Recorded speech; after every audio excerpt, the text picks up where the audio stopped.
তোমার সাথে কখনোই বিচ্ছেদ চাইনি, তোমায় আমি কখনো প্রাক্তন হিসেবে ভাবিনি। ভালোবাসা ছিল এবং থাকবে। ভালো থাকুক আমার পূর্ণতা না পাওয়া ভালোবাসা। এই বছরের শেষ প্রান্তে দাঁড়িয়ে ভাবছি কত কিছু পেলাম, কত কিছুই না হারালাম। সুখের স্মৃতিগুলো রৌদ্রের মতো উষ্ণতা দিল, আর বিষাদগুলো ছিল কুয়াশার মতো আদর্শ বাধা।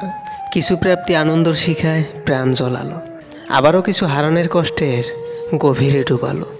সময় চলে যাচ্ছে তার নিয়মে, রেখে গেছে স্মৃতির মায়া জালে। আমি মানুষটা সবসময় ঠকে গিয়েও নিজেকে মানিয়ে নিয়েছি, কিন্তু কোনোদিনও কাউকে ঠকাতে শিখিনি।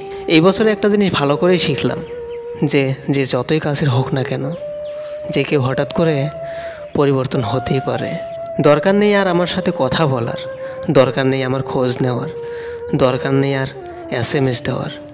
পারলে আমাকে ব্লক করে দিও, কারণ আমি তো তোমার হয়ে বুঝতেই পারলাম আমি তো তোমাকে বিরক্ত করি।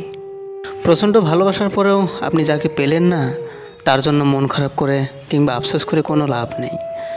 আফসোস তো সেই করবে যে আপনার কাছ থেকে এতটা ভালোবাসা, যত্ন, আদর পাওয়ার পরেও আর একটু ভালো থাকার জন্য অন্য কাউকে বেছে নিল। হায় রে ভালোবাসা! ভালোবাসার মানুষটাকে মুক্ত করে দিতে হয়, যাতে মানুষটা অন্তত দেখতে পারে পৃথিবীর আর কেউ তাকে ঠিক আপনার মতো করে ভালোবাসতে পারে কিংবা বুঝতে পারে কি না। আর যখন সেই মানুষটা পুরো পৃথিবী ঘুরেও আপনার মতো কাউকে পাবে না, ঠিক তখনই চরম আফসোস করবে। তখন সে নিজেকে সান্ত্বনা দেওয়ার ভাষাও হারিয়ে ফেলবে। আপনাকে কষ্ট দিয়ে সে অন্য কোথাও সুখ সে কোনো দিনও পাবে না, এটা নিশ্চিত থাকুন।